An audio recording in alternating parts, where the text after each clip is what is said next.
हम लोग श्रीमद् भागवतम के तीसरे स्कंद के 21वें अध्याय के 32 और 33 श्लोक को पढ़ेंगे।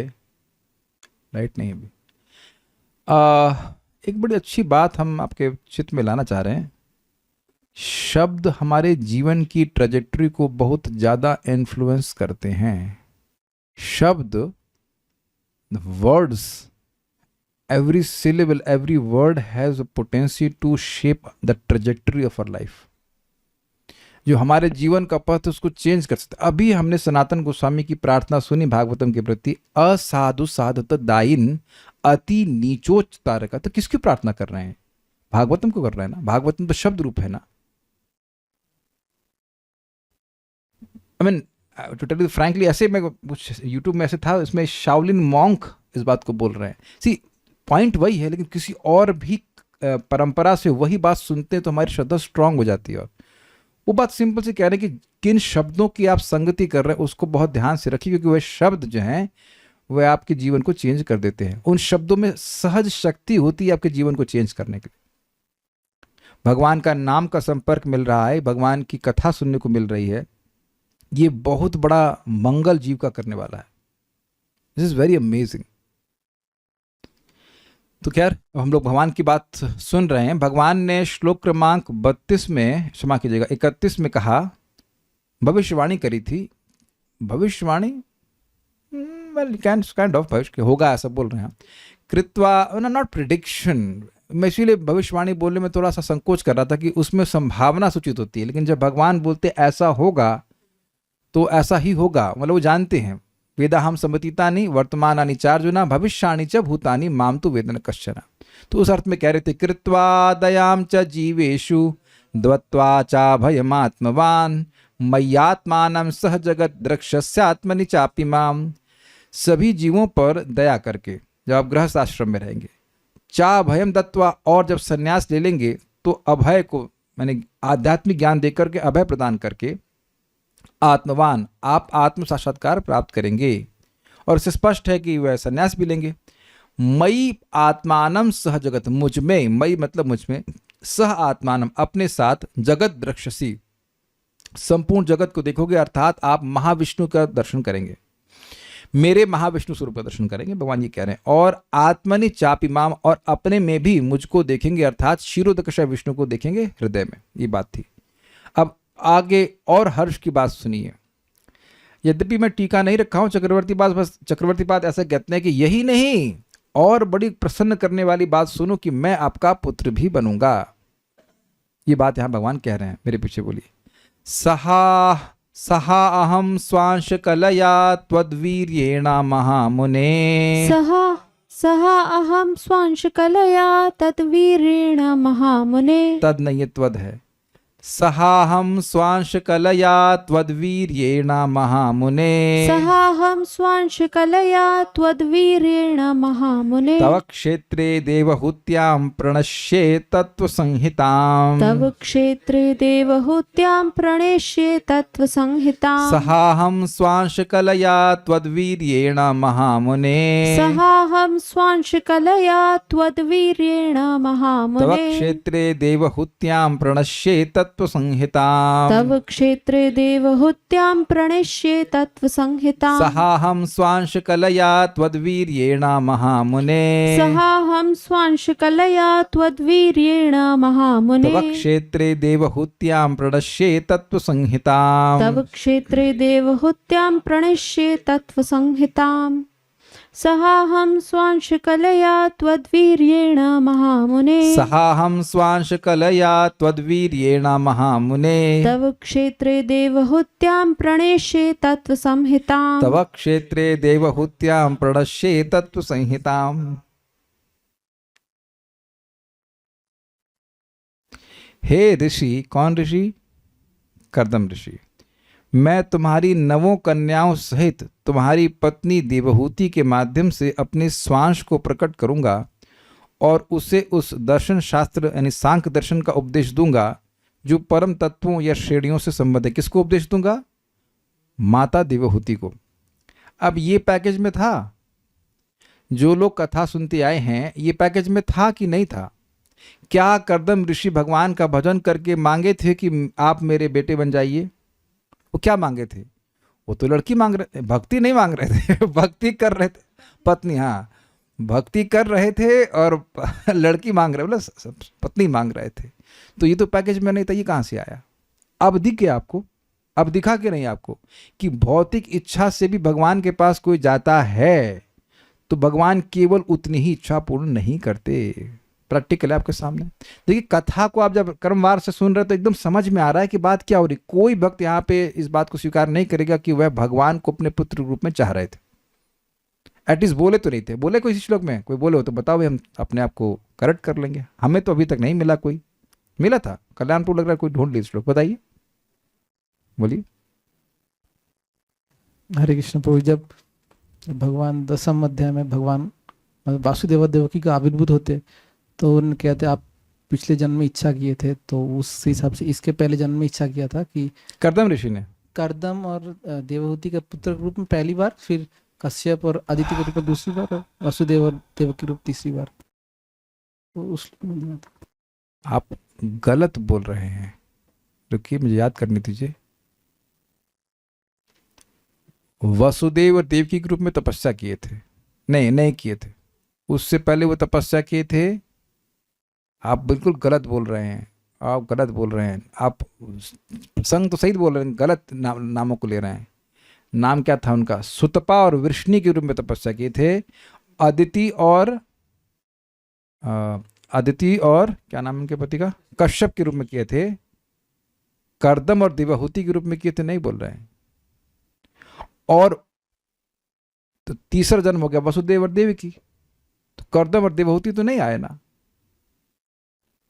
आप क्या नहीं तो घुमा देंगे। कितने देखो झूठ कितने कॉन्फिडेंस से बोल रहे हैं वाह, अच्छा प्रचारक हो सकते हैं जब आप झूठ इतने कॉन्फिडेंस से बोल सकते हैं, तो सत्य के बोलेंगे तो कितने कॉन्फिडेंस से बोलेंगे, है ना। चेक कर लेना, फिर से चेक कर लेना। टीचर को घुमा दिए ना। कर्दम और देवहूति के रूप में नहीं किए थे। कर्दम, अच्छा एक और बात में गलती है इनकी कि देवहूति के साथ तो तपस्या नहीं की है, ये तो तपस्या पहले कर लिए ना। यहां ये अकेले तपस्या कर रहे हैं कि नहीं? अब आप जरा कैसे कितना बाल की खाल निकाली कि आप गलती कहां कर रहे हैं। आप जो बोल रहे हैं दोनों लोग मिलकर तपस्या कर रहे थे, लेकिन यहां तो ये अकेले तपस्या कर रहे हैं ना। अभी तो लड़की ही नहीं आई, तो लड़की के साथ तो तपस्या करने का मतलब नहीं है। तो ये वो एग्जाम्पल नहीं बैठेगा सही। तो उम्मीद है कि बात आप समझ पा रहे हैं कि कर्दम ऋषि प्रार्थना नहीं कर रहे थे। He can't expect that also, मैं in sense not he can expect but not explicitly नहीं बोले। कोई उनकी इच्छा नहीं थी इस प्रकार से कि उनके बेटे भगवान बन जाएं, लेकिन भगवान बन रहे हैं। और बेटे के रूप में आएंगे भी, यानी विष्णु स्वरूप में आएंगे और ऐसा व्याख्यान देंगे जिससे ना सिर्फ अपनी माँ का कल्याण होगा, आने वाले कितनी पीढ़ियों का कल्याण हो जाएगा। सातवें स्वयं भुव मनु के समय में बात बोली गई है, मतलब अभी प्रथम मनवंतर की शुरुआत में बात बोल रहे हैं और अभी चल रहा है सातवां मनवंतर। ऐसा ज्ञान जो कि अमर है, जिसको भागवत में रखा जाएगा और काफी सारे चैप्टर्स इस पे आएंगे, काफी सारे चैप्टर्स इसके ऊपर आएंगे। इसीलिए ध्यान दीजिएगा कि प्रश्न था विदुर जी का कि स्वयंभू मनु ने कैसे संतानें उत्पन्न करी। तो उन संतानों के उत्पन्न करने के क्रम में एक बहुत बड़ा विज्ञान भागवत में आपके सामने प्रकट होगा, जो कि सभी का उद्धार करने वाला होगा। फेमस माता देवहूति फेमस है कि नहीं? और फेमस भी हैं और भाग्यवान भी हैं। उनके पिता कौन है? स्वयंभू मनु, पिता की तरफ से महान। पति कौन है? कर्दम ऋषि। और बेटे तो साक्षात भगवान। और क्या चाहिए बताइए? तो इस प्रकार से वह आशीर्वाद देंगे। ठीक है। महामने, हे कर्दम जी, त्वद वीर्येणा, अब ये शब्द बड़ा अद्भुत है। त्वद वीर्येणा, मैं इसमें फंस गया था जब अन्वय कर रहा था। त्वद वीर्येणा, तुम्हारी नवों कन्याओं के सह मतलब साथ। अब त्वद वीर का मतलब तो वीर होता है, ये कैसे कन्या कैसे आएगी? तो उससे पिछले वाले श्लोकों में आप देखेंगे एक जगह आया था, तो वहां शब्द का अर्थ था वीर मतलब 9 कन्याएं। तो इसलिए यहां पर वीर का अर्थ लिया जा रहा है 9 कन्या। इसलिए प्रभुपाद अनुवाद में रखें कि 9 कन्या, नहीं तो कन्या शब्द आप श्लोक में कहीं नहीं देखेंगे। ये इसीलिए प्रभुपाद जी का जो अनुवाद है वो टीकाओं से को जोड़ करके रखा जाता है। उन्होंने श्रीधर स्वामी की टीका से ले लिया कि वीर्यणा मतलब 9 लड़कियां। त्वद वीर्यणा, तुम्हारी 9 कन्याओं के सह साथ, तव क्षेत्र, आपकी धर्मपत्नी देवहूत्या, देवहूति के गर्भ से, अहम स्व अंश कलया, मैं अपनी अंश कला के रूप में यानी स्वांश रूप में तत्व 25 तत्वों को बताने वाले संहिताम अर्थात सांख्य शास्त्र की प्रणश्य से रचना करूंगा। मतलब रचना करूंगा मतलब है कि माता देवहूति को उपदेश देंगे, वही रचना हो जाएगी। ध्यान देने वाली बात है कि कर्दम ऋषि आगे कहेंगे कि मैं शादी कर रहा हूं, लेकिन जैसे ही संतान होगी मैं चला जाऊंगा। तो पहली बार जो भी वो संघ किए हैं, जो भी संघ किए, तो उससे 9 कन्या उत्पन्न हुई। अब वो चले अपना बैग पैक करके, तो अब वो कहें अरे इनकी शादी कौन कराएगा। अब एक लड़की मतलब एक माता 9 लड़कियों की शादी कैसे कराएंगी। तो फिर वो रुक गए, उनकी शादी करवाए, फिर चलने बैठे हुए। तो चलने जो मुझे याद आ रहा है, तो फिर कहे नहीं आप चले जाओगे तो मेरा कौन मतलब रखवाली करेगा, मेरा कौन टेक केयर करेगा। तो फिर भगवान ने फिर कर्दम ऋषि फिर उनके संग करते और उसके बाद भगवान प्रकट होते हैं। एक ऐसा नहीं थी कि 9+1 वाला पैकेज नहीं था। ऐसा नहीं कि कन्याएं उत्पन्न हुई और तुरंत उनके साथ ही फिर भगवान भी प्रकट हुए, वो कुछ समय के बाद प्रकट हुए। उनकी शादी हो जाती है 9 कन्याओं की, उसके बाद फिर ये दूसरा संतान कह सकते हैं, दूसरी बार के संतान है, ये बात बोली जा रही है। समझ पाए? 9 लड़कियां हुई, हाँ 9 लड़कियां हुई और 9 लड़कियां उनकी शादी हो गई, वो जल्दी बड़ी भी हो गई। आई थिंक तुरंत ही बड़ी हो गई, आई थिंक इसलिए बोल रहा हूँ, जहाँ तक बहुत पहले पढ़ा था तुरंत ही बड़ी हो गई। ऐसे बच्चे बड़े अच्छे हैं, पैदा होते बड़े हो जाए, ना वो क्या करे ना कुछ करे और तुरंत शादी करो खत्म का।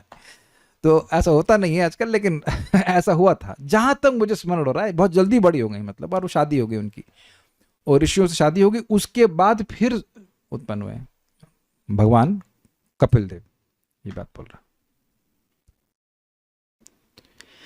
सह 7 में अहम स्व अंश कलया, अपने अंश कला से त्वद्वीर्येण सह होना चाहिए। अर्थात मैं 9 कन्याओं के साथ हे महामुने तव क्षेत्र आपकी पत्नी देवहूति में प्रकट होगा और तत्व संहिताम प्रणश्य से। तत्व संहिता मतलब 25 तत्व का मतलब समझिए। तत्व मतलब होता है, तत्व का अर्थ सत्य भी होता है, लेकिन तत्व का अर्थ यहाँ पे वो जो 25 तत्व हैं जिससे जगत की सृष्टि हुई उसके बारे में बताएंगे, ये बात कहते हैं। एक प्रश्न आ सकता है कि इससे फायदा क्या होगा? वैराग्य होगा। जगत में हम लोगों को कैसे देखते हैं, ये व्यक्ति ये है, ये व्यक्ति ये है, ये व्यक्ति ये है। लेकिन अब जब थोड़ा सा अलग करने का प्रयास करे व्यक्ति कि भाई शरीर किससे बना है, पृथ्वी जल वायु अग्नि आकाश और उसके संग एक आत्मा का संयोग है, तो अब व्यक्ति थोड़ा सा विरक्त होता है, कुछ बुद्धि आती है उसकी कि भाई मैं जिसको भी सो एंड सो व्यक्ति मान रहा हूं उसको मैं देख नहीं रहा हूं। आप उसका प्रयोग कर चुके हैं, क्या हम ये आंख हैं, क्या हम ये कान हैं। तो व्यक्ति इस प्रकार से गिनना शुरू करता है कि प्रकृति के तत्व क्या हैं, आत्मा से पृथक कौन सी वस्तु है। नहीं तो व्यक्ति केवल और केवल जगत में इंद्रिय तृप्ति के लिए ही पड़ा रहता है। ये बात ये लाभ करता है और आगे जब पढ़ेंगे तो बातें समझ में आएंगी। तात्पर्य यहां पर आगत शब्द यहां पर आगत मतलब यहां पे आया हुआ शब्द स्वांश कलया सूचित करता है कि भगवान देवहूति तथा कर्दम के पुत्र कपिल देव के रूप में प्रकट होंगे, जो सांख्य दर्शन के पहले संस्थापक हैं, जिसे यहां तत्व संहिता कहा गया। यह सत्व की संहिता, सत्व नहीं सत्य की संहिता। सत्य क्या है? भगवान ने कर्दम मुनि को पहले ही बता दिया कि वे कपिल देव के रूप में अवतार लेंगे और सांख्य दर्शन का प्रचार करेंगे। इस पे परम पूज्य राधा गोविंद महाराज बड़ा मजेदार बात बोलते हैं। दुनिया में जो लोग भी भगवान बनकर घूम रहे हैं उनसे पूछो कि आपको अवतार लेने के लिए कौन प्रार्थना करने गया था। भगवान जब यहाँ प्रकट होते हैं, जैसे भी कल्याण प्रभु बोल रहे थे कि भगवान प्रकट हुए तो अपने माता और पिताजी की पत्री बता दिए। पत्री समझते हैं ना आप, पिछले जन्म में ये थे, पिछले जन्म में वो थे। तो जो भी इस जगत में भगवान बन के घूम रहा है, क्या वह ऐसा बोल सकता है कि वो कहाँ जन्म लेगा? तो ये भगवान है। इंटरेस्टिंग बात कि मान लीजिए कोई व्यक्ति बहुत सेवा करे तो कह सकता है कि मैं बड़ा प्रसन्न हूं, अब अगले जन्म में आपका बेटा मैं बनूंगा। Can someone promise like this? ये भगवान का प्रीरोगेटिव है, भगवान की क्षमता है कि वह किसी भक्त से प्रसन्न हो तो कहेंगे हम आपके बेटे बन जाएंगे। अब ऐसा क्यों हो सकता है? भगवान ऐसा क्यों कर सकते हैं? क्योंकि हम लोग अपनी माया से प्रकट नहीं हो रहे हैं, हम भगवान की माया के वशीभूत होकर प्रकट हो रहे हैं। वी आर कंट्रोल्ड बाय माया। और भगवान आत्म माया संभवामी आत्म माया, अपनी माया अपनी शक्ति से अपनी कृपा से प्रकट होते। ये अंतर है दोनों में। इसीलिए किसी को भी भगवान नहीं स्वीकार कर लेना चाहिए। बहुत बड़ा भेद है। ये बात बहुत सिंपल लगती है ना आपको, बहुत सिंपल लगती है। किसी को बोल देना कि हाँ मैं बड़ा प्रसन्न हूं, आपके बच्चा बन जाऊंगा, ऐसा हो सकता है? पहले देख लीजिए कि क्या ऐसा हो सकता है। ये कुछ असंभावना दिख रही है। इस जगत में किसी की क्षमता नहीं कि कह दे कि मैं अगले जन्म में आपका बेटा बन जाऊंगा या बेटी बन जाऊंगी। किसी को कुछ पता ही नहीं कि वो क्या बन जाएगा। यही नहीं पता कि क्या बन जाएगा और कहां बन जाएगा, और वो एक स्पेसिफिक जगह तो होने की बात ही छोड़ दी। तो ये भगवान की भगवत्ता भी सूचित हो रही है कि भगवान कह रहे हैं कि मैं बेटा बन के आऊंगा। Very interesting point. भगवान ने सांख्य की संस्थापना की है कि यह उस सांख्य दर्शन से भिन्न है जिसे एक अन्य कपिल देव द्वारा स्थापित बताया जाता है। ये जो अन्य कपिल देव है ये नास्तिक हैं। ये इस सांख्य में भगवान को नहीं समझाते, न ही जीवात्मा को समझाते हैं, केवल भौतिक तत्वों को समझाते हैं। ये बात है। सांख्य दर्शन दो प्रकार का है, एक तो ईश्वर विहीन सांख्य दर्शन और दूसरा ईश्वरमय सांख्य दर्शन। देवहूति के पुत्र कपिल देव ने जिस सांख्य का प्रचार किया वह ईश्वरमय दर्शन है। तत्वों को इनलिस्ट कर रहे हैं, पृथ्वी, जल, वायु, अग्नि, आकाश, मन, बुद्धि, अहंकार, ऐसे जोड़ते जा रहे हैं, लेकिन आत्मा और भगवान को भगवान समझाते हैं। लेकिन ये जो नास्तिक हैं वो भगवान को नहीं समझाते, भगवान को आउट कर देते हैं। ये बात है। भगवान का अनेक प्रकार से प्राकट्य होता है। वह एक है किंतु वह अनेक हो गया है। वह अपने को दो भिन्न विस्तारों में विभाजित कर लेता है, कला तथा विभिन्नांश। सामान्य जीवात्माएं विभिन्न अंश विस्तार कहलाती हैं, किंतु विष्णु तत्व के अनंत विस्तार यथा वामन, गोविंद, नारायण, प्रद्युम्न, वासुदेव तथा अनंत स्वांश कला कहलाते हैं। मतलब स्वांश मतलब उन्हीं के समान शक्तिशाली। स्वांश का अर्थ प्रत्यक्ष विस्तार है और कला आदि भगवान के विस्तार से विस्तार का द्योतक है। ये समझ में आया? यहां प्रभुपाद समझा रहे हैं कि स्वांश का मतलब जो भगवान कृष्ण से सीधे विस्तारित हुए हैं, और कला मतलब जो उनके विस्तार से विस्तारित हुए हैं। अब देखिए, इसको मैं तो पूरा पढ़ूंगा फिर समझाऊंगा। बड़ा सूक्ष्म पॉइंट है। बलदेव श्री कृष्ण के विस्तार हैं और बलदेव के अगले विस्तार संकर्षण हैं। इस प्रकार संकर्षण कला है जबकि बलदेव स्वांश है। अब इस बात को थोड़ा समझ लीजिए सब लोग, ये बड़ा इंटरेस्टिंग टॉपिक है। भगवान कृष्ण और उनके प्रथम विस्तार हैं बलदेव जी, तो बलदेव जी उनके हो गए स्वांश। अब बलदेव जी से विस्तारित हो रहे हैं कौन? संकर्षण, प्रद्युम्न, अनिरुद्ध और वासुदेव। संकर्षण, प्रद्युम्न और अनिरुद्ध, ये ना, तो इनको कला कहा जा रहा है। लेकिन एक इंटरेस्टिंग बात जो मैं समझ रहा हूं इस एक्सप्लेनेशन से, कि बलदेव जी के रेफरेंस फ्रेम में ये चारों जो है स्वांश होंगे, क्योंकि वो उनके इमीडिएट एक्सपेंशन हैं, और भगवान कृष्ण के संबंध में वे कला कहलाएंगे। एते चांसा कला पुंसा कृष्णस्तु भगवान स्वयं इंद्रारि व्याकुलम लोकम मृडयंती युगे युगे। ये बड़ा नया कॉन्सेप्ट है। आप लोग कितने लोग इस कॉन्सेप्ट को जानते हैं? एक्चुअली मैं भी इसको पहली बार ही पढ़ रहा हूँ। अभी जब मैं पढ़ाने से पहले पढ़ रहा तो बात समझ में नहीं आई कि क्या बोल रहे थे। अभी बात समझ में आ रही है, क्योंकि दोनों ही बराबर शक्तिशाली हैं। अनिरुद्ध भगवान और बलराम भगवान में शक्ति का कोई भेद नहीं है। तो ये अलग अलग क्यों कह रहे हैं? वो ये सेंस करने के लिए कि जिस विष्णु तत्व से इमीडिएट एक्सपेंशन होगा वो उसका स्वांश कहा जाएगा, और उस स्वांश से जो फर्दर विस्तार होगा वो पहले वाले के रेफरेंस, इंग्लिश में कहेंगे हम लोग, रेफरेंस फ्रेम में कला कहा जाएगा। इससे कोई शक्ति में भेद नहीं होता है, लेकिन एक सूक्ष्म बात यह है कि जैसे भगवान कृष्ण से विस्तारित हैं बलराम जी, तो बलराम जी का भगवान कृष्ण के प्रति सेव्य भाव होगा कि ये मेरे स्वामी हैं। लेकिन बलराम जी के प्रति वसुदेव, अनिरुद्ध, प्रद्युम्न और संकर्षण का सेव्य भाव होगा। बलराम जी का इनके प्रति सेव्य भाव नहीं होगा, इसलिए कुछ अंतर आ जा रहा है, यद्यपि सभी शक्तिशाली हैं। मैं फिर रिपीट कर रहा हूं। भगवान कृष्ण के पहले विस्तार कौन है? बलराम जी। बलराम जी से चार चतुर्व्यूह आए, प्रद्युम्न, अनिरुद्ध, संकर्षण और वसुदेव। तो ये जो हैं इनका बलराम जी के प्रति सेव्य भाव होगा जिनसे वो विस्तारित हैं, और बलराम जी का भगवान कृष्ण के प्रति होगा। तो यद्यपि सभी लोग शक्ति में बराबर हैं, लेकिन भाव में कुछ अंतर आ जा रहा है। फिर आगे आप जानते हैं कि फिर आगे वो विस्तारित होता है, फिर आगे महाविष्णु।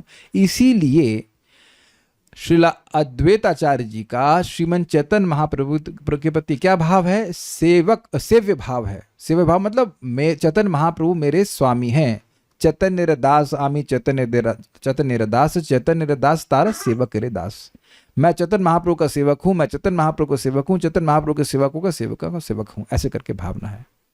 तो कुछ ये बहुत सूक्ष्म बात है। अगर भगवान ने कभी चाहा तो लघु भागवतामृत पढ़ेंगे श्रील रूप गोस्वामी जी की, तो वहाँ पे और क्लियर हो जाएगा, पढ़ेंगे, बहुत इंटरेस्टिंग ग्रंथ है।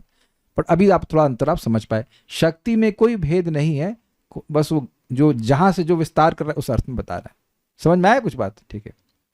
किंतु इनमें कोई अंतर नहीं है। ब्रह्म संहिता 5.46 में इसकी बड़ी सुंदर व्याख्या हुई है। दीपार्चिरेव हि दशांतरमभ्युपेत्य दीपायते विवृत हेतु समान धर्मा यस्तादृगेव च विष्णुतया विभाति गोविंदमादि पुरुषम तमहं भजामि। बैठने की व्यवस्था कर दीजिए इनकी। एक दीपक से दूसरा और दूसरे से तीसरा, इस प्रकार हजारों दीप जलाए जा सकते हैं, किंतु प्रकाश फैलाने के मामले में इनमें से कोई किसी से घटकर नहीं है। प्रत्येक दीपक में पूर्ण प्रकाश क्षमता निहित है, किंतु फिर भी इतना अंतर तो है ही कि यह प्रथम दीप है, यह दूसरा, यह तीसरा और चौथा इत्यादि। सबको समझ में आ गया? एकदम फोटो देख के समझ में आ गया? तो आप देख रहे हैं कि हमने एक रिप्रेजेंटेटिव फोटो दिया है जिसमें सभी दीपक बराबर तरह से जल रहे हैं, यानी किसी भी विष्णु स्वरूप की व्यक्ति पूजा कर रहा है, उनकी सेवा कर रहा है, perfect, is very very good, perfect है वो। ये अपराध होगा कोई कहे कि भगवान राम की भक्ति कर रहा है तो कम है और भगवान कृष्ण की भक्ति कर रहा है तो श्रेष्ठ, ऐसे नहीं। पहले क्लियर करना। हाँ, रस का भेद है। जितनी आत्मीयता से भगवान कृष्ण की पूजा कर सकता है, उनके कंधे पर चढ़ सकता है, ऐसा तो भगवान राम के संग नहीं कर सकते, वो भेद है ही, लेकिन व्यक्ति अलग नहीं है। भगवान राम और भगवान कृष्ण में भेद तत्व की दृष्टि से नहीं, वो वही व्यक्ति हैं। इसको कई बार समझाया गया है। जैसे कोई कोर्ट का क्या कहते हैं उसको, जज है। अब जज कितना गंभीर होता है, उससे आप मजाक नहीं कर सकते हैं, लेकिन वही जज जब घर में आता है तो पत्नी उसको डांट भी सकती है, क्या हुआ आज आलू नहीं लाया, व्हाटएवर, ही कैन बी, उससे झगड़ा भी कर सकती है, कुछ भी हाँ, पोते के लिए घोड़ा भी बन सकता है, इट कैन बी एनीथिंग ना, और उसको अच्छा भी लगता है। वो व्यक्ति अलग नहीं है। इस पे मुकुंद दत्त प्रभु बड़ा अच्छा कहते हैं कि भक्तों के लिए ये समझना कि इन सब विष्णु स्वरूपों में भेद है, ये मुश्किल नहीं है। मुश्किल ये है कि ये वही व्यक्ति हैं। और मैं इस बात को यहाँ पे एक और बात आपको समझाना चाहता हूं कि किसी भी विष्णु स्वरूप की सेवा कर रहे हैं तो अन्य सभी स्वरूपों की सेवा हो जाती है। यहां गड़बड़ नहीं कर देना। केवल विष्णु स्वरूपों की हम बात नहीं कर रहे हैं, हम भगवान के नाम की बात भी कर रहे हैं। भगवान का नाम भी भगवान है, भगवान का नाम भगवान है, भगवान का धाम भगवान है, भगवान का श्रीमद् भागवतम साक्षात कृष्ण है, श्री कृष्ण परिवर्तितः। तो कोई भी कोई भक्त है वो किसी एक विष्णु स्वरूप की सेवा कर रहा है, ही इज परफेक्ट। आप ये नहीं कह सकते कि कोई दूसरे विष्णु स्वरूप की सेवा नहीं कर रहा है तो वो इम्परफेक्ट है। मैं समझाता हूँ। सब लोग के लिए प्रसिद्ध बात है, श्रीला माधवेंद्र पुरी को गोपाल जी ने बोला कि आप मेरे लिए चंदन लेके आओ। अब वो गए, बड़े परिश्रम किया और वहां से चंदन ला रहे थे तो देखा भक्त को बड़ा कष्ट होगा, तो क्या ऐसा करो गोपीनाथ जी को अर्पण कर दो, है ना, टोटा गोपीनाथ, क्षमा कीजिए, टोटा गोपीनाथ नहीं, खीर चोरा गोपीनाथ, उनको अर्पण कर दो कि हमारे हमको अर्पण करने जैसा हो जाएगा। जैसा नहीं, हमारे हमको अर्पण करने जैसा, मतलब हमारे हमको अर्पण करना ही होगा। कुछ मैं समझा पा रहा हूं। जैसे मान लीजिए मेरे पास यहाँ पे शालिग्राम जी हैं, तो हम यहाँ भगवान को भोग लगा रहे हैं, सेम एज आप कृष्ण बलराम जी को भोग लगा रहे हैं घर, मतलब मंदिर में, उसमें कोई डिफरेंस नहीं है। वो ये डिफरेंस देखना हो जाएगा कि नहीं, यहाँ प्रणाम कर रहे हैं तो अब वहाँ मंदिर में जो प्रणाम कर रहे हैं वो बराबर है, उसमें कोई भेद नहीं देखना चाहिए। ये तो अजीब सी, यहाँ पर कम भगवान है क्या? कितना, अच्छा अगर पूछे कम है तो कितना % कम है, ये भी बता दीजिए कितना % कम है। कुछ समझ में आ रहा है कि नहीं? भक्ति भावना से करना चाहिए, ये बात है। ये मैं इसलिए बोल रहा हूँ कि एक बार भक्त मेरे पीछे पड़ गए, भाई मेरा स्वास्थ्य ठीक नहीं था, मैं नहीं उठ पा रहा था और मैं नहीं जा पा रहा था मंगल आरती। आप अपराध कर रहे हैं, मंगल आरती नहीं जा रहे। हमने कहा भाई हमारा स्वास्थ्य ठीक होगा तो हम चले जाएंगे। यहाँ मैं कोई भगवान तो हमारे पास तब भी थे, भगवान की सेवा ही तो कर रहे हैं। या फिर आप मान लीजिए कोई विग्रह की सेवा नहीं कर रहा है और नाम जप कर रहा है, तब तब वो क्या अपराध कर रहा है? नहीं, तब वो भगवान के नाम की सेवा कर रहा है। तो नाम की सेवा हो या विग्रह, किसी भी आप विग्रह की सेवा कर रहे हैं भगवान की, उसमें कोई कठिनाई नहीं है। परफेक्ट, यू आर परफेक्ट, क्योंकि वो अलग व्यक्ति हैं ही नहीं। ये बात थोड़ी समझनी चाहिए। ये व्यक्ति अलग, वो व्यक्ति अलग है ही नहीं, वो सारे भगवत स्वरूप हैं और सभी में से किसी की भी एक सेवा करते हैं। जहां आपको आकर्षण लगता है, जहां पर आप सेवा करते हैं, वो as good as serving any other स्वरूप। ये कैसे बोल रहा हूं? अद्वैतम अच्युतम अनादि अनंत रूपम। सुना है ना ब्रह्म संहिता का? वो अद्वैतम से बोल रहा हूं। इट्स लाइक मैं और करना प्रभु अलग अलग व्यक्ति हैं। मैंने अगर मान लीजिए सब्जी खाई बैगन की, तो आपको तो नहीं मिली, लेकिन भगवान अगर दो रूप में अगर अलग हैं, तो एक व्यक्ति को आपने खिलाया, एक भगवत स्वरूप को खिलाया, तो वह दूसरे भगवत स्वरूप को खिलाने के बराबर ही होता है। कुछ समझ पा रहे हैं? अद्वैतम अच्युतम अनादिम अनंत रूपम।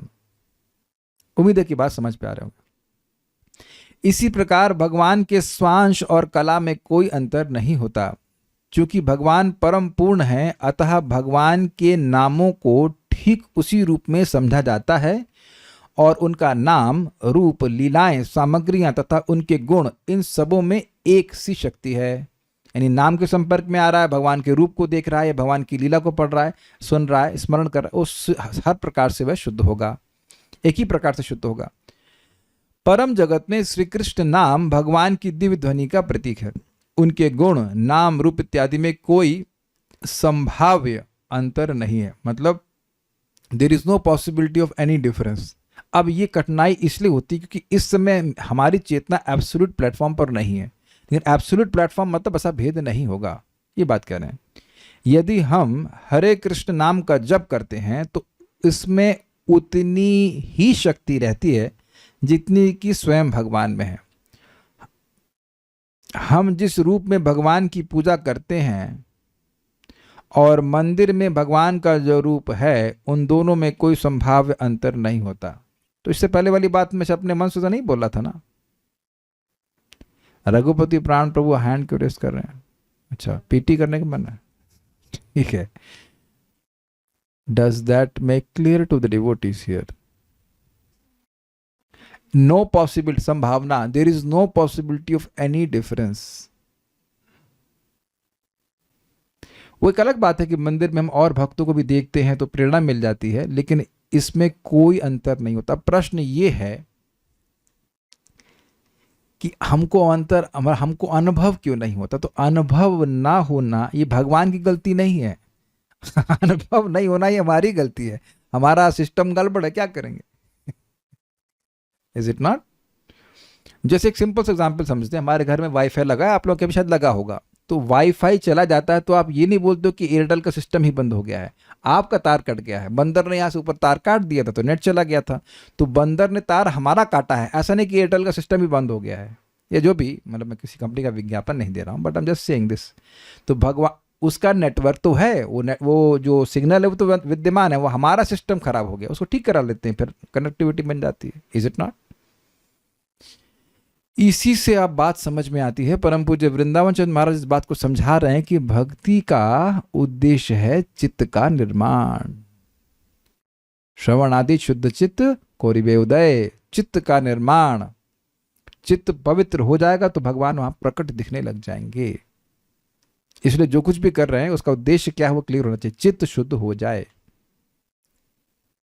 तो चाहे कोई भगवान के विग्रह की सेवा कर रहा है, चाहे नाम उच्चारण कर रहा है, या भगवान भागवतम पढ़ रहा है, इस सब के द्वारा उसे भगवान की शक्ति का संपर्क मिल रहा है। शुरुआत में नहीं समझ में आता है, लेकिन धीरे धीरे करके जब उसका चित्त पवित्र हो जाता है तब उस बात को वो अनुभव कर पाता है। ठीक है। मनुष्य को चाहिए कि वह यह ना सोचे कि कोई भगवान की मूर्ति या खिलौने की पूजा कर रहा है, भले ही दूसरे लोग उसे मूर्ति माने। ये समझे बात? जो अभक्त हैं वह तो यही मानेंगे कि आप पागल हो गए हो, उनको नहीं समझ में आएगा। जो भी दिव्य वस्तुएं होती हैं उनका रियलाइजेशन होता है, उनको डायरेक्ट परसेप्शन से नहीं समझ सकते हैं। इसीलिए शास्त्र श्रवण करके व्यक्ति को श्रद्धा, दिव्य श्रद्धा स्वीकार करनी चाहिए और उसके अनुसार भगवान की सेवा करनी चाहिए। ये बात कह रहे हैं। क्योंकि इन दोनों में कोई अंतर नहीं है, अतः भगवान की मूर्ति तथा स्वयं भगवान की पूजा करने का फल समान मिलता है। यही कृष्ण भावनामृत का विज्ञान है। मैं भी कोट नहीं कर सकता, लेकिन एक भक्त श्री वैष्णव की लिटरेचर से वो कुछ बोल रहे थे कि क्या नाम है, कृष्ण क्षेत्र, परम पूज्य कृष्ण क्षेत्र स्वामी महाराज, कि भगवान के विग्रह में भगवान के जितने भी भगवत स्वरूप हैं वो सब सम्मिलित होते हैं। It's very amazing. तो जिनको उसी को भी भगवान की सेवा का मौका मिला है, वो मौका दिया जा रहा है। It's a great fortune that they can serve Krishna. और शास्त्र की दृष्टि से उसको समझना चाहिए। ऐसे तो नहीं समझ में आता है सीधे, लेकिन शास्त्र की दृष्टि से समझ में आना चाहिए। मुझे पार्थ कृष्ण प्रभु बता रहे थे कि चंडीगढ़ में भगवान है, मंदिर है इस्कॉन का। तो वो एक भक्त को पूछ रहे थे जो पुजारी, कि आप कभी तो 25 मिनट में आरती कर देते हो और कभी 5 मिनट ऊपर लगा देते हो, ऐसा क्यों? तो ने कहा, कभी कभी मुझे अनुभूति होती है कि भगवान साक्षात सामने हैं। एंड नो, पुजारी सेवा कर रहे हैं तो कभी कभी भगवान डायरेक्ट परसेप्शन देते हैं, सम कुछ स्फूर्ति देते हैं कि मैं यहां खड़ा हूं। वो हैं खड़े, लेकिन हम कितना परसीव कर पा रहे हैं। इसीलिए सुनना चाहिए लीलाओं को। एक लीला हमको याद आ रही, बड़ी मजेदार। मायापुर के में राजापुर के जगन्नाथ हैं, वो बड़े मजेदार है। तो उनका प्रसाद पुजारी ने एक मुसलमान को दिया, तो उसने फेंक दिया, उसको मैं नहीं लेता। तो रात्रि में उसके सपने में और पीटने लगे उसको, तुम्हारी इतनी हिम्मत कि तुम मेरा प्रसाद मना करोगे। तो अगले दिन वो दौड़ते दौड़ते आया, कहा ये दादा, दादा बोल, दादा मतलब बड़ा भाई, इसको जगन्नाथ जी को दादा बोल रहे, ये बहुत खतरनाक आदमी खतरनाक है, प्रसाद दो प्रसाद दो प्रसाद दो। और ये तो प्रसिद्ध है, आप जानते हैं उनको, जननिवास प्रभु को सब जानते हैं, श्रीमान जननिवास प्रभु। तो वह जगन्नाथ जी की ड्रेसिंग कर रहे थे, तो उसमें कोई पिन लगी रह गई होगी। तो उनके स्वप्न में बलराम जी आए, और अभी वहाँ पे एक इस्कॉन का मतलब सेंटर टाइप का बन गया है, मतलब गेस्ट हाउस टाइप का बना है। तो प्रभु जी की शायद कुछ सेवा रह गई होगी, तो वहीं गेस्ट हाउस में वो रुके थे। तो इतनी जोर से झापड़ मारे प्रभु जी को कि वह बेड से नीचे गिर गया, स्टिचेज आए। हाँ, बलराम जी मारे। कहे क्या समझते हो, हम लकड़ी हैं पिन छोड़ दिए, चुप रही है अरे ये बहुत बड़ा भाग्य है बलराम जी का झापड़ खाना। और ये अब हम जब पता नहीं भाग्य मिलेगा कि नहीं मिलेगा, लेकिन ये मजेदार है। पुंडरीक विद्यानिधि, ये हैं राधा रानी के पिताजी का, वृषभानु, हाँ वृषभानु जी के अवतार हैं। तो ये पहुंचे पुरी, और वहां पर जो पुजारी हैं वो जगन्नाथ जी को माड़ लगा कपड़ा पहना दिए, सर पे बांध दिए। उसके बाद उस कपड़े को राजा ने पहन लिया। माड़ लगा कपड़ा जो है वो अपवित्र माना जाता है। तो वो है स्वरूप दामोदर से, उनके मित्र हैं, उनसे मजाक कर रहे थे कि ये क्या है। तो उन्होंने कहा कि भगवान तो ब्रह्म है, पर ब्रह्म है, उनके लिए तो पवित्रता अपवित्रता का कोई मतलब नहीं। तो कहते हैं उनके भक्त भी ब्रह्म हो गए हैं, ऐसे मजाक करके चले गए। तो हाँ हाँ हाँ करके चले गए, कुछ किसी आर्गुमेंट नहीं किया। शाम को सॉरी रात्र में बलराम जी आए, जगन्नाथ बलराम दोनों, जगन्नाथ जी आए थे, बलराम जी दोनों आए, और मारने लगे, धाड़ धाड़ धाड़ उनके चाटे मारने लगे जोर जोर से। कह रहे तुम मेरे भक्तों की सेवा में दोष निकालोगे। तो वो कहे अरे बाप बाप बाप बोलने लगे, माफ कर दो माफ कर दो, आगे से नहीं करूंगा। और जब वो उठे तो गाल उनके सूज गए थे। ऐसा नहीं खाली स्वप्न देख रहे थे। तो ये भक्तों के संग भगवान का आदान प्रदान होता है, और अभी भी हो रहा है, ऐसा नहीं कि आप रुक गया है। प्रतिमा नहीं तुम्हें साक्षात ब्रजेंद्र नंदन। लेकिन क्या होता है कि सब समझते हैं इसका मतलब, आप प्रतिमा नहीं हो, आप साक्षात ब्रजेंद्र नंदन हो। लेकिन डिपेंड ये करता है कि व्यक्ति कितना एडवांस्ड है। एग्जाम्पल आप देंगे आपको, चैतन्य चरितामृत में एक कथा आती है साक्षी गोपाल की। पूरी कथा हम नहीं बता रहे, लेकिन एक भक्त, वो जो भक्त था उसको भगवान की से साक्षी दिलवाना था कि आप हमारी शादी का साक्षी लीजिए, ऐसे करके विटनेस करिए। तो बोले कि अरे साउथ इंडिया में जाना था और ये यहाँ पे वृंदावन में गोपाल जी। तो गोपाल जी कह रहे मैं तो विग्रह हूँ, मैं कैसे जाऊँगा, मैं कैसे चल सकता हूँ। तो बोले भाई जब आप बोल सकते हैं तो आप चल भी सकते हैं। तो फिर भगवान चल के गए हैं। तो इस प्रकार से विश्वास होना चाहिए कि भगवान का है दर्शन करने जा रहे हैं, ईश्वर का दर्शन करने जा रहे हैं।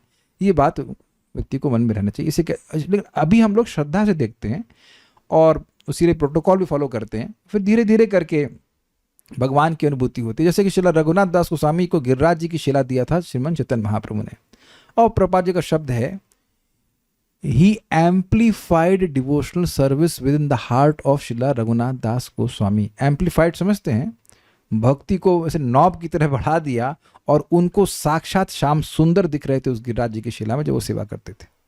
तो उम्मीद है कि आप बात समझ पा रहे होंगे। भक्ति आमाम अभिजानाति, जितनी भक्ति बढ़ेगी उतना व्यक्ति को अनुभव होगा। तो इसलिए इसीलिए सुनना चाहिए, क्योंकि आपका अनुभव गलत है इस समय। Our perception is absolutely wrong. जब अपने को देह मान रहे तो और क्या खराब परसेप्शन है बताइए। तो इसलिए शास्त्र दृष्टि से शास्त्र योनित्वात्, शास्त्र के वचन से व्यक्ति को स्वीकार करना चाहिए, यद्यपि उसका अनुभव अभी कुछ नहीं है। ठीक है, अब एक और श्लोक हम लेते हैं। अब उसके बाद मैत्रेय मुनि कहते हैं क्या, वो देखिए, मैत्रेय उवाच एवं तमनुभाष्याथ भगवान प्रत्यगक्षजः एवं तमनुभाष्याथ भगवान प्रत्यगक्षजः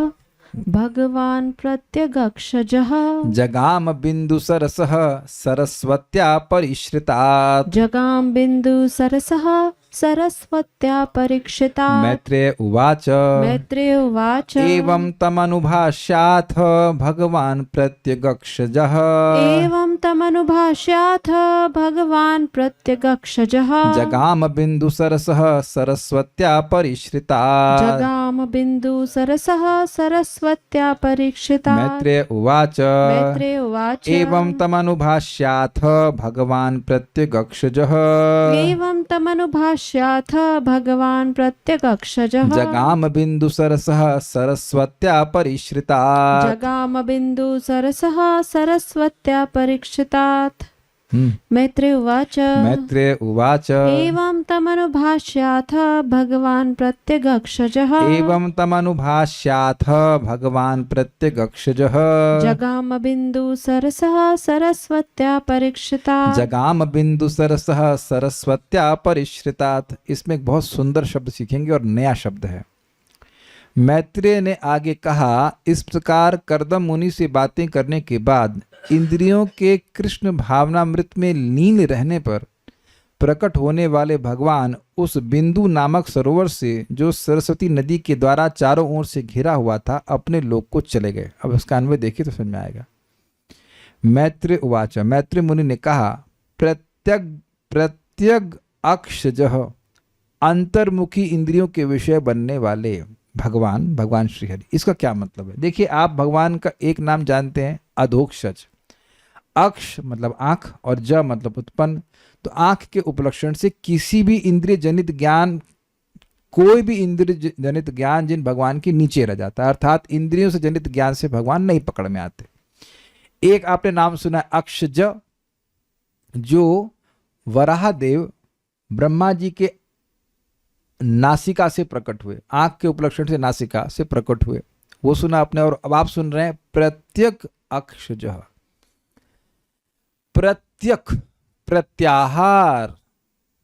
प्रत्याहार इंद्रियों को विभोगों से मोड़ना। प्रत्यक इंटरनलाइज मतलब जो इंद्रियां भोगोन्मुख नहीं हैं, कृष्णोन्मुख हैं, उनमें भगवान प्रकट दिखते हैं, ऐसे भगवान। इसलिए यहाँ बोल रहे हैं प्रत्यक अक्षजः। सुखम आत्यंतिकम यद्दद बुद्धि ग्राह्यम अति इंद्रियम, जब हमारी इंद्रियां पूरी तरह शुद्ध हो जाती हैं तब भगवान को पकड़ती हैं। जब इंद्रियों में जरा सी भी इंद्रिय तृप्ति का स्कोप है तो भगवान नहीं दिखेंगे। क्लियर समझ लीजिए, निरुत्साहित मत होइए, लेकिन ये फैक्ट है कि जब तक इंद्रियों में जरा सा भी कुछ वासना है, भोग वासना है, कुछ भी इधर टेंडेंसी है, तो अभी भगवान दिखने वाले नहीं। हाँ, अब एक प्रश्न कर्दम मुनि के पास इच्छा थी, यस, लेकिन भगवान की भक्ति के द्वारा ये फैक्टर है कि भगवान की भक्ति कर रहा है, उससे प्रसन्न होकर भगवान प्रकट भी किए, और ये बात मेरे को अभी तक समझ में नहीं आई। ऐसे दक्ष को भी दिखेंगे। भगवान अपनी स्वेच्छा से किसी भक्त को दिख सकते हैं, लेकिन दिखते तभी जब इंद्रियां पवित्र हो। ये बात हमको अभी इसका उत्तर नहीं मिला है। आप अगर महाराज को मिलेगा तो पूछेगा कि जब भौतिक इच्छा रह गई तो भगवान कैसे दिखे। ये बात समझ में नहीं आती। ये मेरे को भी पूरी तरह समझ में नहीं आई। बात तो यही कि प्रपाद अनुवाद भी किए, जब इंद्रियां पूरी तरह कृष्ण भावना में लीन है। एक बात जो समझ में आ रही वो ये है कि 10,000 साल तक वो क्या इंद्रिय तृप्ति की है, ये बता दीजिए आप। तो आप ये प्रकट देख लीजिए कि भले ही कुछ इनकी इच्छा पूर्ति की इच्छा थी, लेकिन उस समय तो उनकी इंद्रियां भगवान में ही लगी हुई हैं, तो भगवान प्रकट हुए। ये बात कुछ ध्रुव महाराज के केस में भी होती है। ध्रुव महाराज भी बहुत कुछ मांगने के लिए भगवान का भजन किए, लेकिन जब भजन कर रहे हैं तो इंद्रियां भोगों में नहीं पड़ी हुई हैं। अभी मैं इसका कोई उत्तर ठीक से नहीं दे सकता। इतनी बात लेकिन स्पष्ट समझ में आ रही कि जब तक हृदय पूरी तरह पवित्र नहीं है, भगवान की स्फूर्ति नहीं होती है। आप जानते हैं भाव स्तर पर भगवान का अनुभव होता है, ये बात है। लेकिन ये सिद्धांत है, अब यहाँ ऐसा क्यों हो रहा है, भगवान क्यों दिखे और नहीं, फिर बात नहीं समझ में आ रही कि उनकी हृदय में कुछ थी इच्छा, बट एटलीस्ट उनकी इंद्रियां भोगों में नहीं थी। इतनी बात तो समझ में आ रही है। He was purified. प्रत्यक्षजः, प्रत्यग अक्षजः, भगवान श्री हरि तम उन कर्दम जी से। अब एक बात और विचार कर लीजिए कि ऐसे कोई सामान्य भोगी होते तो क्या भगवान उनके बेटे बनते? और अभी आप जानते, कथा तो आपने सुना हो, कर्दम ऋषि शादी करने के बाद अब समाधि में चले गए।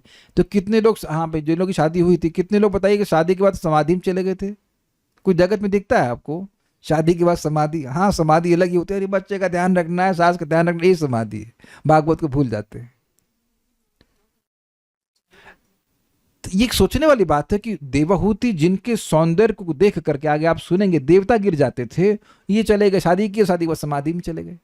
He is not a normal person. He is not a normal person. और जिनके बेटे भगवान बन रहे हैं, और वो तो क्या ही होंगे बताइए। अगर कोई व्यक्ति के बेटा सूर्यदेव बन जाए तब तो उसको महान मानेंगे कि नहीं? ब्रह्मा जी बन जाए, शिव जी किसी के बेटे बन जाए तो महान मानेंगे, और जिसके बेटे भगवान ही बन रहे हैं वो नॉर्मल कैसे हो सकता है? तो जब उसका उत्तर कहीं मिल जाएगा तो मिल जाएगा। इतना तो बात स्पष्ट है कि इनकी इंद्रियां, भगवान स्वयं बोल रहे, आत्म संयमई, तुमने आपने अपने मन को पूरी तरह संयमित करके मुझ में लगाया हुआ है। तो इनका मन तो भगवान में ही जा रहा था, ये तो स्पष्ट है। और आगे भी आप देखेंगे शादी के बाद भी मन भगवान में ही लगा हुआ है। Is very special person. तो जब इंद्रियां विषयों को छोड़ देती हैं तब प्रकट होने वाले भगवान श्री हरि तम उन कर्दम जी से एवं अनुभाष्य, इस प्रकार कहकर, अथ उसके बाद सरस्वत्या परिश्रितात, सरस्वती नदी से घिरे हुए बिंदु सरोवर से अपने लोक को जगाम अर्थात चले गए। अब अभी मुझे तो यहाँ नहीं इसका एक्सप्लेनेशन पता है, लेकिन मैंने सुना है कि बिंदु सरोवर को बिंदु सरोवर क्यों कहते हैं। जब भगवान प्रकट हुए तो वह कर्दम ऋषि की तपस्या को देखे तो उनकी आंखों से अश्रु के बिंदु गिरे और उससे ये सरोवर बन गया, ऐसा हमने सुना है। कहीं ना कहीं आ जरूर जाएगा कि टीका में कहीं है, लेकिन अभी मुझे याद नहीं कि मैंने कहाँ सुना है। गुजरात में ही है बिंदु सरोवर, लेकिन ये मतलब मुझे नहीं पता कि एक्सप्लेनेशन कहाँ से आ रहा है, बट सुना है इस प्रकार से।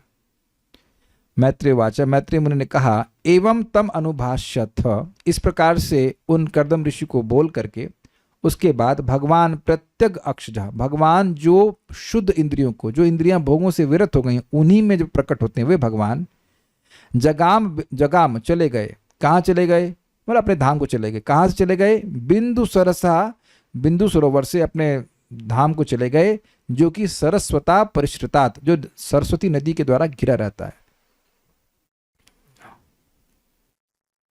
श्रीधरी, जब योगी अपनी इंद्रियों को उनके विषयों की ओर से निरुद्ध करके उन सबों को अंतर्मुखी बना लेता है तो उसी को श्री भगवान दर्शन देते हैं। वे भगवान कर्दम महर्षि को इस तरह से आदेश देकर सरस्वती नदी से घिरा हुआ जो उनका आश्रम बिंदु सरोवर था, उससे वे अपने लोक में चले गए। तात्पर्य, यहाँ पर भगवान को प्रत्यग अक्षज कहा गया है। यद्यपि वे भौतिक इंद्रियों से नहीं दिखाई पड़ते तो भी वे देखे जा सकते हैं। यह विरोधाभास लगता है। हमारे पास भौतिक इंद्रियां ही हैं तो फिर हम भगवान को कैसे देखेंगे? वे अधोक्षज कहलाते हैं, जिसका अर्थ है कि वे भौतिक इंद्रियों से नहीं देखे जा सकते। अक्षज का अर्थ है भौतिक इंद्रियों द्वारा दृश्य ज्ञान। ये भी स्पष्ट है। चूंकि भगवान हमारी इंद्रियों की कल्पना शक्ति से नहीं देखे जा सकते, अतः वे अजित भी कहलाते हैं। वे तो जीत सकते हैं, किंतु उन्हें कोई नहीं जीत पाएगा क्योंकि वह किसी को दिखते ही नहीं है। तो फिर यह क्या कि इतने पर भी वे देखे जा सकते हैं? यह व्याख्या की जाती है कि श्री कृष्ण के दिव्य नाम को न तो कोई सुन सकता है, न उनके दिव्य रूप को कोई समझ सकता है, और न उनकी दिव्य लीलाओं को कोई आत्मसात कर सकता है। यह संभव नहीं है। तो यह कैसे संभव है कि वे देखे या समझे जा सकते हैं? जब मनुष्य भक्तिमय सेवा में प्रशिक्षित होता है और भगवान की सेवा करता रहता है तो उसकी इंद्रियां क्रमशः भौतिक कल्मश से परिशुद्ध हो जाती हैं। जब इस प्रकार इंद्रियां शुद्ध हो जाती हैं तभी मनुष्य उन्हें देख सकता है, समझ सकता है, सुन सकता है। यहाँ पर प्रयुक्त एक ही शब्द प्रत्येक अक्षर में भौतिक इंद्रियों की शुद्धता तथा श्री कृष्ण के दिव्य रूप गुण नाम का बोध समाये हुए हैं। देखिए बात समझिए, बात हुई क्या। अतः श्री कृष्ण नामादि न भवेद ग्राह्यम इंद्रियै सेवोन्मुखे ही जीवादौ स्वयं एव स्फुरतदा। ये श्लोक हमारे जीवन का गाइडिंग प्रिंसिपल है। भगवान का नाम रूप गुण लीला आदि को हमारी भौतिक इंद्रियां नहीं पकड़ सकती हैं। यू कांट पकड़ सकती, मतलब इनका क्या रस है नहीं समझ में आता है। लेकिन जब सेवोन्मुख होता है, जब जीव यह सोचता है, उसकी इच्छा होती है कि मेरी जीभ पर भगवान का नाम आए, तो वो भगवान का नाम अपनी स्वेच्छा से हमारी जीभ को पकड़ता है। ट्राई कीजिए, हरे कृष्णा कृष्णा कृष्णा हरे हरे, हरे राम राम राम हरे हरे। फिर से ट्राई कीजिएगा, उसके बाद मैं कुछ बताऊंगा। हरे कृष्णा कृष्ण कृष्ण हरे हरे, हरे राम राम राम हरे हरे। तो ये देखने का प्रयास कीजिए कि हरे कृष्ण मंत्र बोलने से पहले एक बहुत तेजी से एक सूक्ष्म इच्छा आई कि मेरे जीव पर हरे कृष्ण मंत्र आए। ये सबको समझ में आया? तो ये लग रहा है कि हरे कृष्ण मंत्र हम बोल रहे हैं, लेकिन ये ऐसा नहीं है। हम केवल बहुत जल्दी से इच्छा करते हैं कि हरे कृष्ण मंत्र मेरी जीभ पर आए, और तब वो आ जाता है। क्या कभी अनुभव नहीं हुआ कि ये इच्छा भी नहीं आती कि हरे कृष्ण मंत्र आए?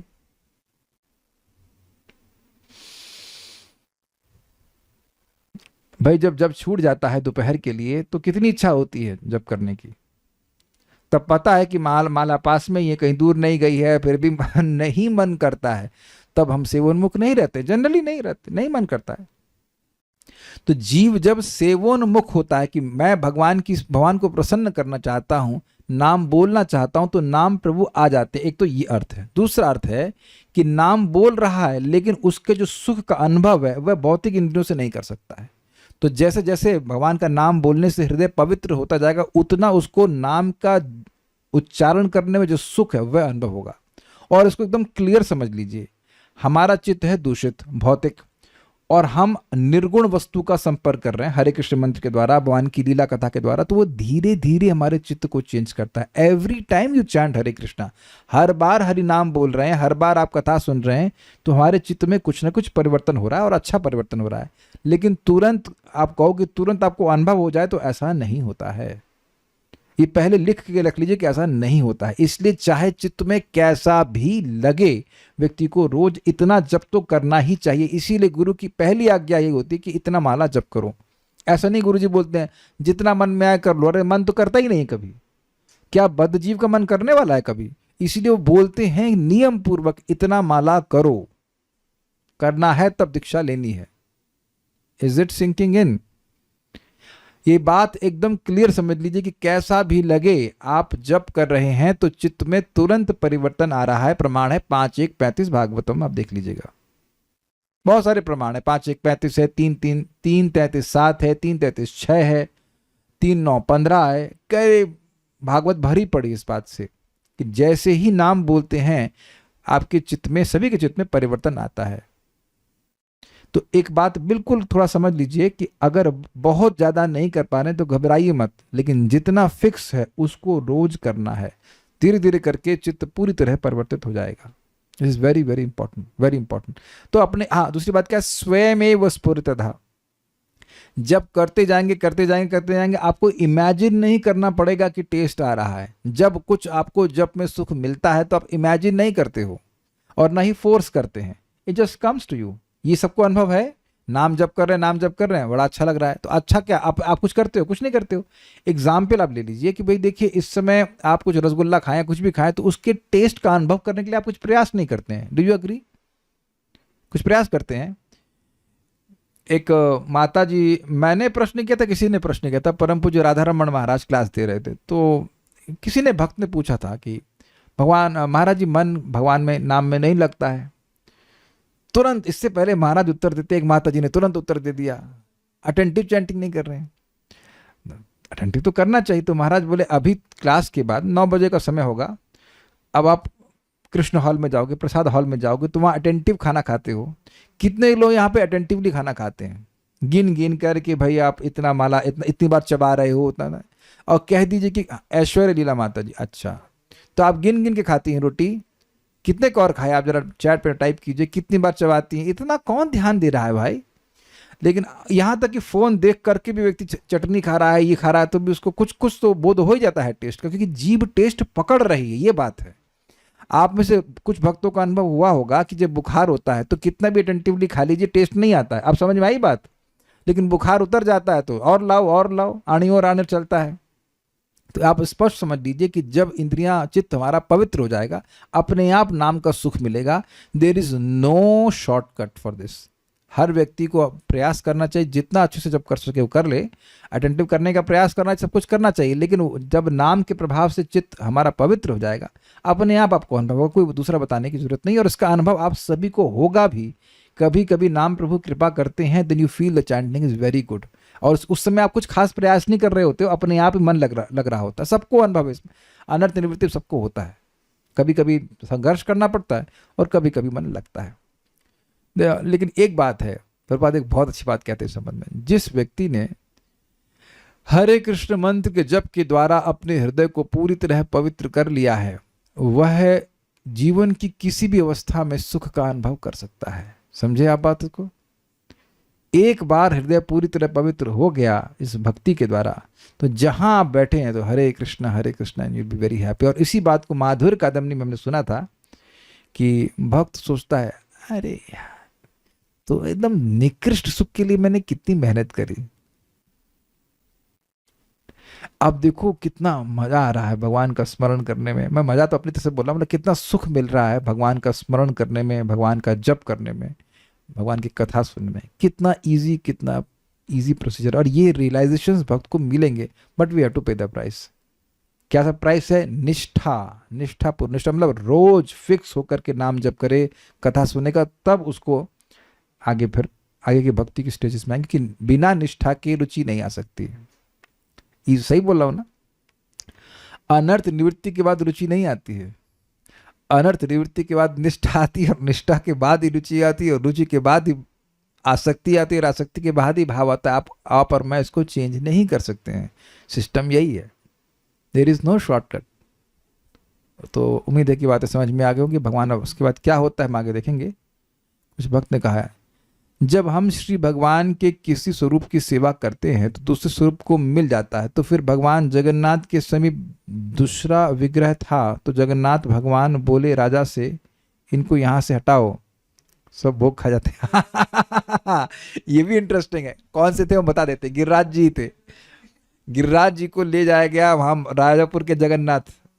तो वहाँ पर अब यही बड़ा मजेदार है। जगन्नाथ जी कहे, गिरिराज जी को हटाओ यहाँ से। क्यों? अरे ये मंत्र पढ़ने की अपेक्षा भी नहीं करता, सब खा जाता है, मेरे कुछ मिलता ही नहीं है। तो देखिए, ये बात हम जिस कंटेक्स्ट में बोले तो वो अलग थी। वो ये थी कि आप मान लीजिए किन्हीं बस यहाँ कोई राधा रमन जी की सेवा कर रहा है, तो it is same as Krishna Balaram की सेवा करना, उस अर्थ में। लेकिन यहाँ भगवान एक विशेष लीला करना चाहते हैं। भगवान कंप्लेन कर रहे हैं, अब ये बताओ कि जगन्नाथ जो सबको खिलाने वाले हैं, उनको खाने कमी है। मान लो गिरिराज जी खा भी लिए तो एक अपना व्यवस्था खुद कर ले, लेकिन he wants to draw the love of his devotee. थोड़ा समझने का प्रयास कीजिए। फिर गिरिराज जी की व्यवस्था कुछ अलग करी गई। अब ये बताइए कि सुन करके सब लोग हंसे कि नहीं, अरे मंत्र भी नहीं पढ़ते हैं। So much reciprocation is there. तो देखिए, एक तत्व की बात है, एक रस की बात है। तो रस का दान प्रदान करने के लिए भगवान ने ऐसा कहा। ऐसे ही आप चैतन्य महाप्रभु की लीला में भी देखेंगे कि महाप्रभु थे, नरसिंह देव के भक्त थे, नरसिंहानंद ब्रह्मचारी थे। मैं नाम गलत हो सकता है, but I think it is Narsinghanand ब्रह्मचारी। तो उनके नरसिंह देव के विग्रह थे, चैतन्य महाप्रभु के विग्रह थे, और एक और थे शायद जगन्नाथ जी के थे, मैं भूल रहा हूँ। तो वो 3 प्लेट बनाते थे। तो उन्हें देखा साक्षात कि चैतन्य महाप्रभु प्रकट हुए और जगन्नाथ जी का या नरसिंह देव का भोजन भी खा लिए। तो कह रहे हाय हाय ये क्या कर रहे हैं, कह रहे हैं कि स्वामी नहीं खाएगा, नरसिंह देव जी नहीं खाएंगे तो मैं कैसे खाऊंगा। आप और हाँ यही था, जगन्नाथ जी के विग्रह थे, चैतन्य महाप्रभु के थे और नरसिंह देव के थे, और तीनों को अलग अलग भोजन देते थे वो। तो चैतन्य महाप्रभु उनके प्रेम में इतने भर गए कि वो प्रकट हुए और उनका भी खा गए, नरसिंह देव का पेट खा गए। कह रहे ये तो बड़ी दिक्कत करी आपने, अब भगवान खाए नहीं तो मैं कैसे खाऊंगा। सो दैट इज रसा, रसा इज डिफरेंट। ऐसे तो तत्व में भगवान भगवान है, उनके कंधे पे कौन चढ़ सकता है, लेकिन भक्त चढ़ते हैं, तो रस वाली बात अलग है। मैं खुद ही विग्रह लेकर आया और सेवा कर रहा हूं, क्या ये सही है? तो किनके विग्रह लाए? प्रभुपाद ने बोला है ना, गौर निताई जी के विग्रह आप ला सकते हैं, सेवा कर सकते हैं, is not a problem, not a problem. घरों में इंस्टॉलेशन नहीं होता है, सामान्यतः नहीं होता है इंस्टॉल डीटी का सेवा करना, फिर आपको इतना नियम आप नहीं कर पाएंगे। लेकिन एक बात जरूर रखिएगा कि जो सेवा आपने रखी है वो जरूर करिए। ये नहीं कि 15 दिन के लिए भगवान को सुला के चले गए और अपना घूम रहे हैं, ये कोई तरीका नहीं होता है, ये कोई तरीका नहीं है ना। बच्चा किसी का है तो ऐसे बच्चों को भी 15 दिन के लिए फेंक के चले जाते हैं। So that has to be seen. किसी अगर मान लीजिए कहीं जाना पड़ रहा है इमरजेंसी में, तो किसी भक्त को दे सकते हैं, वो भी सेवा करें, लेकिन दूसरे को देने के लिए ही अपने घर में विग्रह नहीं रखिएगा। देखिए होता क्या है, मैं आपको बिल्कुल स्पष्ट बता रहा हूं मेरे मन में क्या चलता है। जब आप कथा श्रवण करते हैं तो आपको लगता है मेरा भाग्य है कि मैं शालिग्राम जी की सेवा कर रहा हूं। याद में तो रोज ही याद आता है कि तुलसी जल अर्पण कर रहा हूं। देखो अद्वैताचार्य जी भी सेवा करते थे इस प्रकार से, तुलसी जी और जल की सेवा करते थे ना शालिग्राम की। सुना है तो याद आता है और उत्साह लगता है कि भाग्य है। Is it not? आपको भी याद रहता होगा, आप फूल का सेवा करते हैं, लेकिन श्रवण कीर्तन बंद होगा तो हम टाइम बर्बाद कर रहे हैं, है ना। मैं अपना अनुभव बता रहा हूं। एक दिन मेरा बिल्कुल मन नहीं कर रहा था, मेरा मन बोला था नहीं आज मत करो, मन बोलता है ऐसा। और जब मैं करने लगा भगवान की सेवा, मुझे बहुत अच्छा लगा, सो इन वेरी सेटिस्फाइड। तो ये दूषित मन की प्रवृत्ति है। अगर आप शास्त्र की बुद्धि में हम लोग मतलब स्ट्रांग नहीं है तो इस तरह की बातें आती ही हैं। कितना समय व्यक्ति दिन में खराब करता है। और विग्रह की सेवा में मान लीजिए हम विग्रह की सेवा करें तो कितना समय लगता है? मैक्सिमम 15 मिनट या 20 मिनट मान के लिए। अभी तुम्हारे पास बहुत सारे विग्रह हैं, तब भी एटलीस्ट आज के लिए, कल सनातन वापस आ जाएंगे तो हमारे 65 गेस्ट वापस चले जाएंगे 65 guest. But it is so pleasing, it is just so pleasing, you know. कितना समय व्यक्ति बर्बाद करता है। प्रभुपाद बोलते हैं कि विग्रह की सेवा करते हैं गृहस्थ भक्त तो उनका मन फालतू की चीजों से हटता है, कर रखना चाहिए। इस भौतिक देह में भगवान का दर्शन नहीं होगा कभी। कौन प्रश्न किया? यही तो प्रभुपाद समझा रहे हैं कि भगवान दया करके ऐसे भौतिक तत्वों में हमारे सामने प्रकट हो जाते हैं ताकि उनको हम देख सके। यही तो प्रभुपाद समझा रहे हैं आपको कि आप नाम उच्चारण कर रहे हैं या भगवान को देख रहे हैं, मंदिर में देख रहे हैं, अपने घर में भी देख रहे हैं, तो भगवान को ही देख रहे हैं। अब जगन्नाथ जी को आप लोग देखे होंगे पुरी में, तो महाप्रभु देखे बेहोश हो गए, नित्यानंद प्रभु देखे बेहोश हो गए। आप क्यों नहीं हो रहे? मैं क्यों नहीं हो रहा? वो हमारी प्रॉब्लम है। मैं एग्जाम्पल सिंपल से दे रहा हूँ। रसमलाई है, जिसको बुखार नहीं हो चबाचब और लाओ दो चार और अपने, और जिसको बुखार है वो खानी पड़ेगी। तो कठिनाई रसमलाई की नहीं है, कठिनाई उसकी दूषण की है। एग्जाम्पल और देते हैं कि अगर किसी को सरपणी मतलब नागिन डस ले तो उसको मीठी चीज़ें कड़वी लगती हैं, लेकिन जैसे जैसे जहर कम होता है तो फिर मीठी चीज़ें अच्छी लगने लग जाती हैं। ये बात है।